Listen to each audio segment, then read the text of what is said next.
Good morning, everybody. My name is Mark Lomas. I'm a solutions architect at ProBrand and cybersecurity specialist.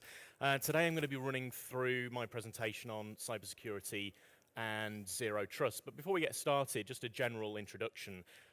Previously, when I have delivered presentations on this topic, I've generally focused on just a few example areas of cybersecurity, a few of the different attacks that you might need to be thinking about, things like ransomware, phishing, those kind of attacks. I'm not really going to be going through those kind of examples today, but I will cover off just broadly before we get started the general threat landscape. As I'm sure you've already heard from a couple of the speakers so far, this is a constant and ongoing threat that we have to deal with.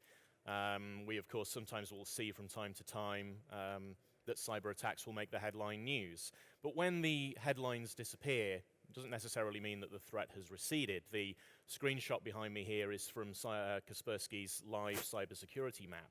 You can visit this at any time, and if you do so, one of the things that you'll see is that there is activity ongoing constantly. There's cyber attacks flying around all the time. You're not going to necessarily see that on the headline news, but it's there all the time. It never really recedes or goes away.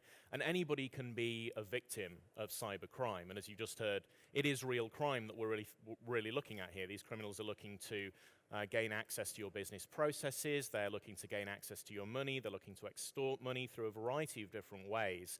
And any organization can be hit. It's not just large organizations. Small businesses can be affected as well. I sometimes use the car analogy. It's an often overused analogy in the IT industry, but it's still quite useful. A cyber criminal is not necessarily just interested in the Porsche dealership. They're interested in the smash and grab. You leave your valuables on display. You might expect to return to your car to find that someone's smashed the window to make off with those valuables. So we have to be mindful of the fact that cyber criminals can be opportunistic as well as targeted in the way that they engage in their activities. And of course, the nature of the threat evolves, as we all are aware, but it's not just because cyber criminals become smarter. It's also through the fact that the way that we use IT changes and evolves as well. We're using different types of IT, different devices now. It's not just Windows PCs. We're using Macs, iPads, iPhones, Android devices, Chromebooks. And of course, the way in which we use these devices generally is that they're permanently connected to the internet. These things are online all the time. And of course, that means that the way in which we're accessing our software, the way in which we're accessing our data changes as well. It's all available to us at the touch of a button. We can gain access to applications, we can gain access to cloud, we can remotely connect to our office resources. It's all available to us at our fingertips. And of course, this means that our IT, our data is in all sorts of different locations. So the traditional concept of having a nice, safe perimeter network that we can rely on to keep us safe is starting to look a little bit dated. We generally, in the past, were able to think of our local network as being pretty safe. We would have a firewall to protect us from the nasties of the internet, and everything inside that network we could generally rely on and trust. But of course, times change, and the way in which we use IT moves on. Now we've got devices coming in and out of the network all the time. We've got laptops, mobile workers, people with tablets, people with phones, and we don't necessarily always know the status of those devices. You could have corporate-owned devices, but you could have bring-your-own-device coming into the organization as well. And even static devices can be potentially subject to risk that would otherwise have been considered safe. If somebody accesses an attachment on an email or clicks on a dodgy link, then a machine could be compromised in some fashion. And once that compromise has occurred, an attacker could potentially move around inside a network. If we've made too many assumptions that that network is safe, then the interior of that network might not be so protected. An attacker could get access to our network and start moving around and seeing what else they can gain access to. The inside of our network, we can no longer necessarily just assume that that is safe. We have to start making a different assumption, that it's unsafe. We have to assume breach. This is where this concept of zero trust starts to creep in. With the zero trust concept, we no longer look at the inside of our network and just say, that's safe. We now look at it from the perspective of assuming breach. So how do we manage that? How do we respond to that different approach? Well, we respond to it by taking into account a variety of techniques, things like microsegmentation, being a lot more laser focused on how we subdivide the inside of our network to prevent an attacker from traversing around if they gain access. But we're also really looking at how we manage the risk profile of the different elements of our IT. For me, that's one of the core aspects of Zero Trust. It's not just necessarily the techniques that we use, but it's the general focus on the risk profile of the different aspects of our IT. So what I'm going to do now is run through a few different areas and talk about some of the risk profiles that we can look at and how we might manage and respond to this. So first of all, if we start with the devices themselves, if we're going to manage the devices and treat each individual device almost as an island in and of itself where we need to manage the risk, we need to establish some kind of base profile that we can measure these devices against. Are they up to date? Are they patched? Is the antivirus and anti-malware software running on that machine? Is the firewall active? Is encryption enabled? We need to be able to measure against these kind of standards and establish some kind of baseline. We can refine that baseline for different devices in different scenarios, trusted and untrusted devices, corporate-owned, fully managed devices, bring your own device, devices that are on the network, off the network, overseas. We've got a variety of different scenarios that we can measure against. And if, for any reason, a device doesn't measure up to that standard, we need to have a way of responding to that, preferably automatically. If, for example, the antivirus software on a machine stops functioning properly, we don't want a gap where the risk profile of that device is elevated, but is otherwise unresponded to. At some point, an administrator may be able to get round to remediating that problem, but in the meantime, do you accept that higher level of risk, or do you do something to mitigate that risk? You might bring in, for example, solutions like conditional access that can respond if a device enters a degraded state and either reduce the level of access that that device has to your data or even block it out entirely. There are a variety of things that we can do to manage the risk of a device and respond if the risk profile of a device changes. Moving on, talking about users and applications. Now, why am I lumping users in with applications rather than devices? Well, because users, they don't really use PCs and phones and tablets. They're using software. Software is the key thing that they need to log on to every day in order to be productive and do their jobs. And it's the login that is the first area that where we can sometimes have a bit of a risk. We need to think about identity management for the applications and services that people need to log on to. If people have weak passwords, it could be easy for an attacker to guess that password or brute force their way in. So we need to think about things like two-factor and multi-factor authentication solutions so that we can secure that login process to a higher standard. We might want to think about single sign-on solutions as well. Why? Well, because increasingly as people move to cloud services, we're starting to put more and more of our data into well-known and well-established locations that attackers can target. Office 365, Salesforce, Sage Cloud. There's a variety of different applications and services that we're starting to use in the cloud, and attackers want in because there's lots of data there that they can go after. Now, if we don't have a secure login process, then that's the easiest way for an attacker to get in. It's going to be pretty difficult for them to get past, say, Microsoft's firewall. But if someone's got a weak password, well, that's going to be an easy way in. We're already seeing this happening. Attackers are getting into Exchange Online email accounts, stealing data, maybe setting up mail forwarding rules so that they can see all of the email exchanges that people are engaging in. They're looking for invoices. They're looking for bank details. They're looking to get inside those business processes so that they can take advantage. So it's especially important for cloud services. As part of this, though, we also want to make sure that we gain the easiest possible access to applications for our users. If we lock things down too much, it's possible that we might push users away from the services that we have control of and push them into shadow IT, where they start putting data into consumer services that we have less control over, and security starts to erode. So we need to make sure that whilst we're putting in place good security, we're also maintaining the convenience of access to the user. Again, this is why we might want to use things like single sign-on so that users aren't having to remember a myriad of different passwords for all of the services that they need to log on to. They can remember one and hopefully make that password as secure as possible and combine that with two or multi-factor authentication. Of course, what we're trying to do here is safeguard our data, and that brings me to my next slide here. I think a lot of organizations will make an assumption that if they can secure the infrastructure that they're placing their data on, that it therefore follows that the data itself is also secure. But it's not necessarily the case. Even something as simple as permissions is easy to circumvent. If I have access to a file but you don't, there's nothing stopping me attaching that file to an email and sending it to you. And of course, there are plenty of scenarios where data might leak, even just accidentally, because someone accidentally emails a file to the wrong place.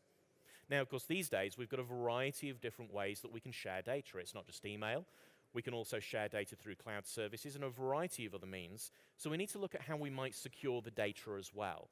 If we can find solutions that makes the data secure wherever it goes, well, then we can start to improve our scenario a little bit, and we can, again, start to reduce the risk profile.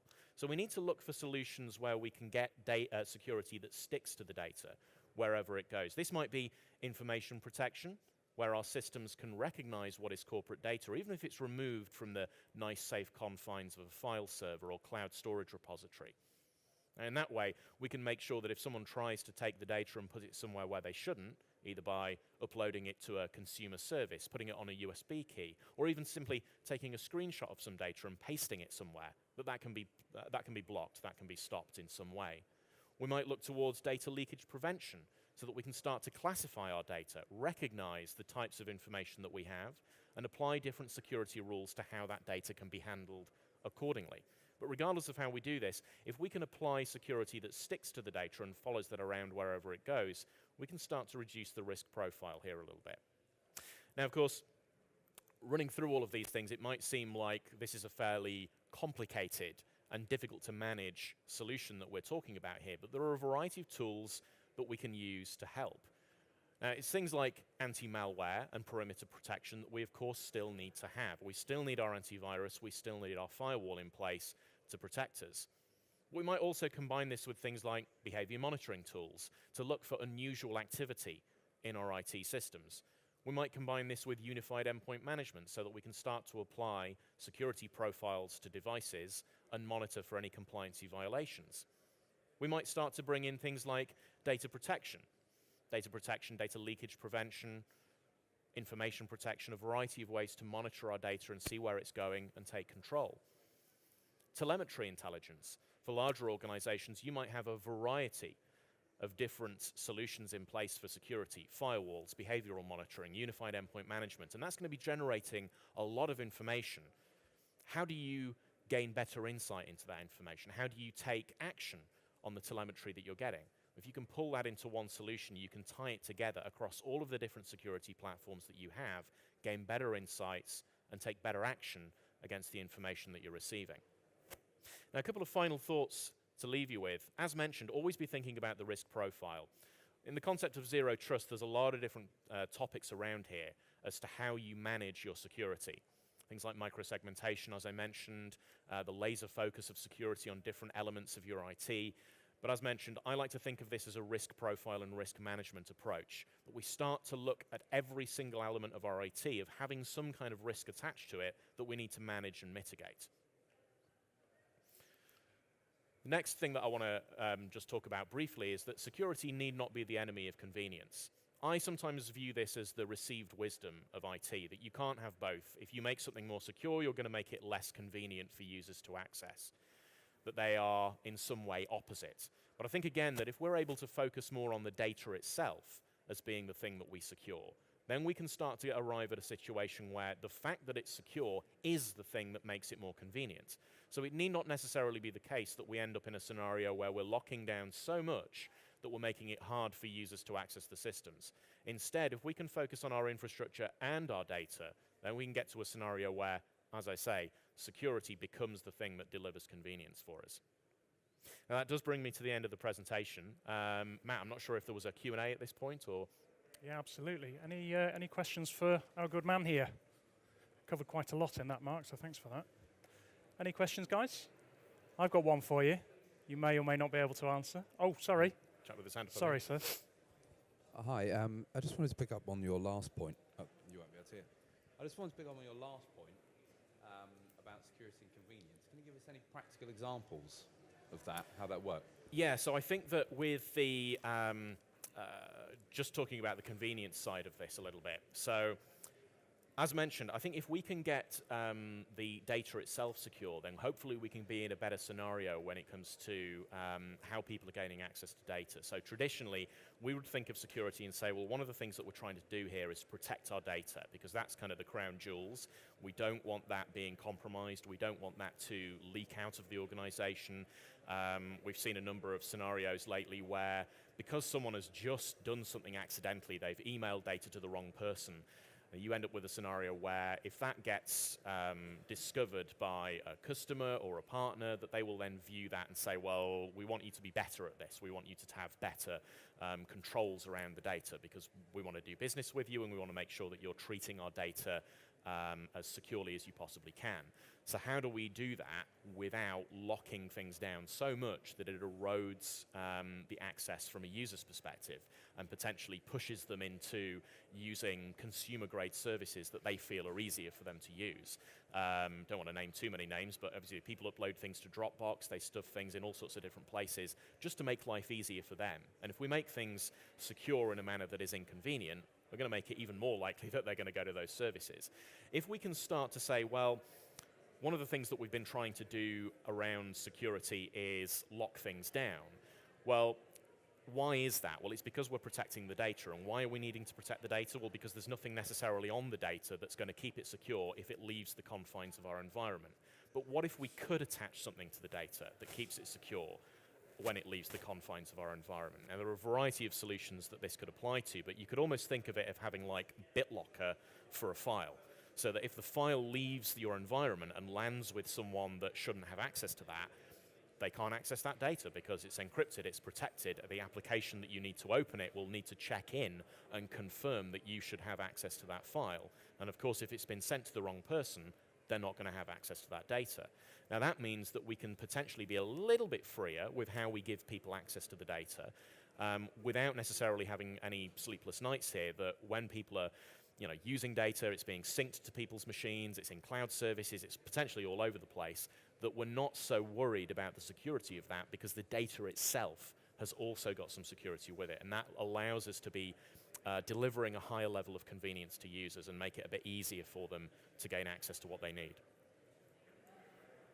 Does that help answer the question quite thoroughly? Thank you, Mark. Any more from the floor, guys? No? Okay, let's move on. Thanks very much. Thank you very much. Thank you.